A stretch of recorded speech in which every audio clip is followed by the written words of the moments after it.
Telugu Desam party Janasena కూటమి ఈరోజు ఎంతకు దిగజారిపోయారు అంటే ఎవరు బలంగా ఒక నాయకత్వం వాయిస్ ఇచ్చినా ఎవరు బలంగా ప్రజల్లో పని చేస్తున్నా ఇమీడియట్ గా వాళ్ళని ఎలా తొక్కాలి, వాళ్ళ మీద ఎలా ఫేక్ కేసులు పెట్టాలి, అలాగే వాళ్ళని ఎలా భయభ్రాంతులకి గురి చేయాలన్న వర్క్ అయితే పోలీసులు సిన్సియర్ గా చేస్తున్నారు. చంద్రబాబు నాయుడు లోకేష్ ఇచ్చిన స్క్రిప్ట్ ని నాకు తెలిసి ఈ దేశంలో ఏ రాష్ట్రంలో జరగనటువంటి విధంగా రెడ్ బుక్ రాజ్యాంగాన్ని ఇక్కడ రచిస్తుంటే ఎలా తప్పుడు కేసులు పెట్టాలి, ఎలా రిమాండ్ రిపోర్ట్లు రాయాలి, ఎలా బెయిల్ రాకుండా వాళ్ళని 60-70 రోజులు మినిమం లోపల పెట్టాలి అనే దాని మీద ఈరోజు కేస్ స్టడీ చేయాలంటే ఆంధ్రప్రదేశ్కి వచ్చి మన పోలీస్ వ్యవస్థ మీద చేస్తే అర్థం అయిపోతుంది.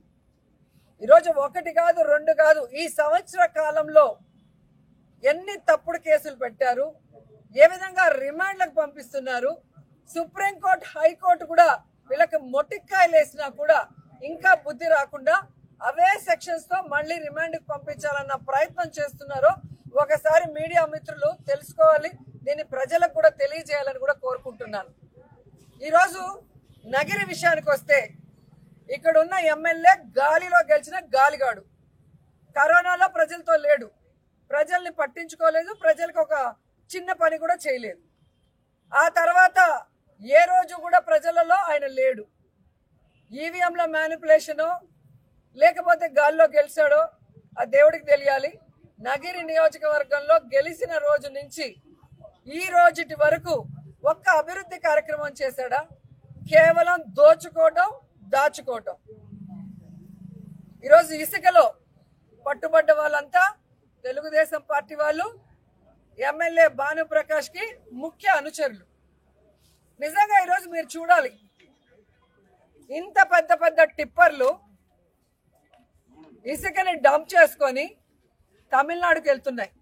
ఎక్కడి నుంచి వెళ్తున్నాయ్యా అంటే రాజంపేట నుంచి తిరుపతి మీదుగా నగిరికి వచ్చి ఇక్కడ డంపింగ్ చేసుకొని వెళ్తున్నాయి. అంటే ఇది వైఎస్ఆర్సీపీ అధికారంలో ఉందా, కూటమి ప్రభుత్వం అధికారంలో ఉందా?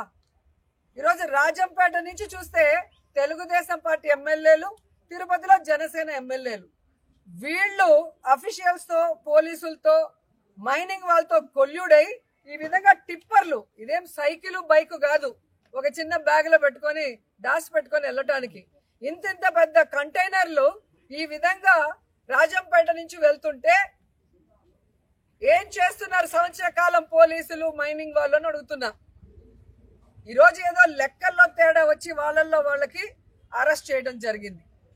అరెస్ట్ చేసిన వెంటనే వాళ్ళ లెక్క సెట్ అయింది అనుకుంటానేమో. రిమాండ్ రిపోర్టు చాలా నార్మల్ గా రాసి వెంటనే 3వ రోజుకి బెయిల్ వచ్చింది. ఇన్ని కంటైనర్లు దొరికిన తర్వాత కూడా మరి ఆయన బయటకు వచ్చి సాక్ష్యాధారాలని తారుమారు చేయడా? ఎలా బెయిల్ వచ్చింది? మరి ఆ విధంగా పోలీసులు రిమాండ్ రిపోర్ట్ రాసింది నిజం కాదని నేను ప్రశ్నిస్తున్నా.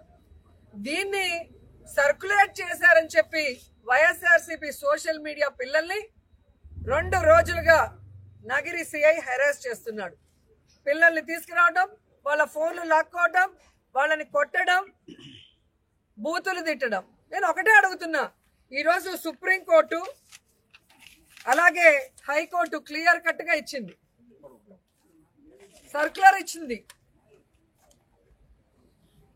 మినిస్ట్రీ ఆఫ్ అఫైర్స్ సుప్రీంకోర్టు ఇచ్చిన జడ్జిమెంట్ ని అన్ని రాష్ట్రాలకి సర్క్యులర్ పంపించింది, సెంట్రల్ గవర్నమెంట్ పంపించింది. సుప్రీంకోర్టు క్లియర్ గా చెప్పింది, సోషల్ మీడియాలో పోస్టింగ్స్ కి లేదా ఈ టీవీ ఇంటర్వ్యూల్లో జరిగే వాటికి రిమాండ్కి పంపించేదానికి లేదు. ఇలా తప్పుడు కేసులు పెట్టి అరెస్టులు చేస్తే బాగుండదని క్లియర్ గా ఇచ్చింది. అయినా ఇంకా అవే సెక్షన్లు పెట్టుకుంటూ ప్రజల్ని మోసం చేయడమే కాకుండా ముఖ్యంగా నగిరిలో అందరినీ పిలిచి వాళ్ళ ఫోన్లు లాక్కొని వాళ్ళని కొట్టి వాళ్ళని బెదిరించి వాళ్ళకి నచ్చిన పేర్లు రాయమని చెప్తున్నారు. ఈరోజు మీరే పట్టుకున్నారు, సిఐ గారు మీరు ఫోటో ఇచ్చినారు ఈ వెహికల్స్ ముందు నించొని ప్రెస్కి, మీరే ఒక వీడియో ఇచ్చారు.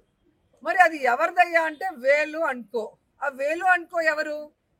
ఎమ్మెల్యే భానుప్రకాష్ కి రైట్ హ్యాండ్. మరి ఈరోజు ఆయన లీజుకి ఇచ్చేశాడు, ఆయనకి సంబంధం లేదని పోలీసులు ఎందుకు మాట్లాడుతున్నారు? మీకెందుకు అంత బాధేస్తుంది? ఎందుకు వేలు అనుకొని తప్పిస్తున్నారు? ఎందుకు మీరు ఎంక్వైరీ చేయలేదని అడుగుతున్నాం. ఆ విషయాన్ని సోషల్ మీడియా ద్వారా మేము ప్రెస్సుల్లో గ్రూపుల్లో పెడితే ఈరోజు కొత్త లైన్ తీసుకున్నారు. ఈ కేసులోకి మా కౌన్సిలర్లు 2 పేర్లు పెట్టి వీళ్ళు కూడా ఈ ఇసుక మాఫియాలో ఉన్నారు అని చెప్పడం ఎంత సిగ్గుచేటో ఒకసారి మీరు ఆలోచించండి. పైన చంద్రబాబు నాయుడు నుంచి కింద అఫీషియల్ వరకు వైఎస్ఆర్సీపీ అని తెలిసినా తెలియకపోయినా ఇండైరెక్ట్ గా తెలిసినా వాళ్ళకి ఏ పని చేయొద్దు అని చెప్పారు. మంచి పనే చేయనివ్వని చంద్రబాబు నాయుడు లోకేష్ ఇలా ఇసుక దందా చేసుకుంటూ సంపాదించుకుంటుంటే వైఎస్ఆర్సీపీ వాళ్ళు వదిలేస్తారా? నిన్న రాత్రి వరకు లేని పేర్లు ఇప్పుడు ఎలా వచ్చాయి? బీడీ భాస్కర్ గారు అనే ఒక కౌన్సిలర్, బిలాల్ అనే ఒక కౌన్సిలర్. ఈరోజు ఆ పట్టుకున్న వాళ్ళు ఎవరైతే ఉన్నారో ఆ తమిళనాడు పిల్లోడు ఈ పేర్లు చెప్పాడు అంటారు. ఆ పిల్లోడు ఫోన్లో వీళ్ళ నెంబర్లు ఉన్నాయి అంటారు. నిజమైతే మొత్తం ఈ సంవత్సర కాలం ఆ పిల్లోడు ఎవరైతే బాలాజీయో ఇంకెవరో పేరు చెప్తున్నారు, నాకైతే తెలియట్లేదు, భరత్ అంట. ఆయన ఫోన్ కాల్స్ 1 year డేటా తీయండి. దాంట్లో ఎవరెవరు మాట్లాడారో అందరినీ అరెస్ట్ చేయండి, అందరి మీద కేసు పెట్టండి. అంతే కదా? భరత్ గారేమో మొన్న ఎక్కడో మాట్లాడారంట, నాకు తెలియలేదు, ప్రెస్ లో నన్ను కొట్టి నా దగ్గర వాళ్ళకి కావాల్సిన పేర్లు చెప్పించుకుంటున్నారు అని. అది వేరే విషయం. నేను అఫీషియల్స్ కి చెప్తున్నాను అండ్ భానుప్రకాష్ కూడా చెప్తున్నాను, నీకు నోరు రోజు రోజుకి పెరిగిపోతుంది. నిన్నలా మొన్న మీరు మాట్లాడిన దాని మీద ఇప్పుడు నేను కేసు ఇవ్వబోతున్నాను. అలాగే డెఫర్మేషన్ సూట్ కూడా వేయబోతున్నాను. ఇన్ని రోజులు నువ్వు కౌన్సిలర్కి ఎక్కువ ఎమ్మెల్యేకి తక్కువ అని వదిలేశాను, కానీ రోజు రోజుకి నీకు బాగా ఎక్కువైపోయి నువ్వు మాట్లాడే విధానానికి ఫుల్ స్టాప్ పెట్టాలని ఈ రోజు మేము ఒక డెసిషన్ తీసుకుంటున్నాం. ఎందుకంటే నిన్ను కన్న తల్లే నిన్ను చీత్కరించుకుంది. నీ తోడబుట్టిన వాళ్ళ, నీ తమ్ముడు కానీ నీ సిస్టర్ కానీ నిన్ను చీత్కరించారంటే నువ్వు ఎంత పెద్ద నీచ్ కమీనో అందరికీ తెలుసు. నువ్వు నా గురించి మాట్లాడేంత అర్హత నీకు ఉందని అడుగుతున్నా. ఈరోజు నువ్వు ఎమ్మెల్యే అయిన తర్వాత గంజాకి అడ్డాగా మారిపోయింది పుత్తూరు నగిరి. నువ్వు ఎమ్మెల్యే అయిన తర్వాత ఈరోజు డ్రగ్స్ కి అడ్డాగా మారిపోయింది. నువ్వు ఎమ్మెల్యే అయిన తర్వాత ఈరోజు అక్రమ మైనింగ్ జరుగుతుంది, అక్రమ ఇసుక. ఇవన్నీ చేస్తూ నువ్వు మా మీద నిందలేస్తున్నావు. రాబోయేది జగన్మోహన్ రెడ్డి గారి ప్రభుత్వం. 5 ఏళ్ల తర్వాత ఈ 5 ఏళ్లలో నువ్వు చేసిన అవినీతిని కూర్చోబెట్టి కక్కిస్తానని కూడా ఈ సందర్భంగా తెలియజేసుకుంటున్నా. మా లీడర్లు బెదిరించో భయపెట్టేస్తో ఎవ్వరు భయపడిపోయేవాళ్ళు లేరు. మీ తాటాకు చెప్పులకి ఎవ్వడు భయపడేవాడు లేడు.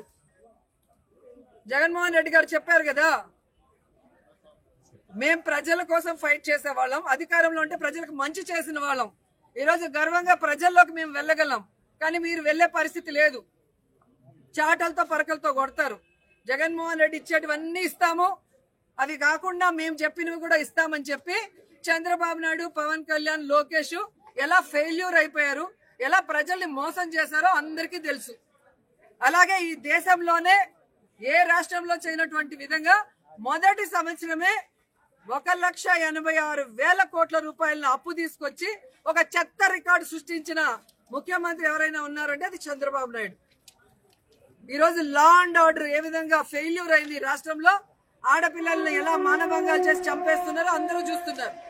అలాగే తప్పుడు కేసులతో ఎలా వైఎస్ఆర్సీపీ వాళ్ళని, మీకు తప్పు అని చెప్పి నిలదీసిన వాళ్ళని మీరు ఎలా తప్పుడు కేసులు పెట్టి లోపల పెడుతున్నారో అన్ని చూస్తున్నారు. అఫీషియల్స్ ని మీరు ఎలా మోసం చేసి ఉద్యోగస్తుల్ని ఈరోజు వాళ్ళని కూడా ఎలా మోసం చేశారో అందరూ చూస్తున్నారు. నిరుద్యోగ భృతి ఇస్తాం లేదా ఉద్యోగం ఇస్తామని వాళ్ళని కూడా ఎలా మోసం చేశారో అందరూ చూస్తున్నారు. కాబట్టి ఈరోజు డోర్ టు డోర్ పోయి ఇంటింటికి తెలుగుదేశం అంటే మిమ్మల్ని కొడతారన్న భయంతో ఈ విధంగా తప్పుడు కేసులు పెట్టి లీడర్ని బెదిరిస్తూ డైవర్షన్ పాలిటిక్స్ చేయాలనుకుంటే ఎవరు ఒప్పుకోరు. ఇంకొకసారి నోరు గనుక అదుపు తప్పితే అదే భాషలో నేను మాట్లాడాల్సి వస్తుందని భానుప్రకాష్ ని హెచ్చరిస్తూ ఇదే పోలీసులకు చెప్తున్నాను. ఈ రోజు తిరుపతి గాని, రాజంపేట గాని, నగిరిలో గాని ఎవరెవరైతే ఉన్నారో ఎమ్మెల్యేలుగా, ఎంపీలుగా వాళ్ళందరూ కూడా మాట్లాడండి. ఏ విధంగా కలెక్టర్, ఎస్పీ పర్మిషన్లు ఇస్తున్నారు, రోడ్ల మీద ఈ విధంగా అక్రమ బియ్యం వెళ్లేదానికి, అక్రమ లిక్కర్ వెళ్లేదానికి, అక్రమ ఇసుక వెళ్లేదానికి కనుక్కోండి. మీ ఇన్వాల్వ్మెంట్ లేకపోతే ఎవరైతే ఇన్వాల్వ్మెంట్ ఉందో ఆ ఎమ్మెల్యేలను అందరినీ కూడా అరెస్ట్ చేసి లోపల పెట్టండి. అంతేగాని మీ వాళ్ళు అయితే భద్రంగా పెట్టుకొని మా మీద లేని తప్పుడు కేసులు పెట్టి మమ్మల్ని డైవర్ట్ పాలిటిక్స్ చేసేదానికి బలి చేయాలనుకుంటే ఒప్పుకునే పరిస్థితి లేదు. మా కార్యకర్తలకి మేము అండగా ఉంటాం, మాకు జగన్మోహన్ రెడ్డి గారు అండగా ఉంటారు. కోర్టుకు వెళ్తాం, కోర్టు మీద నమ్మకం ఉంది. ఖచ్చితంగా కోర్టు ద్వారా మేము తప్పు చేయలేదని ప్రూవ్ చేసుకుని బయటకు వస్తాం.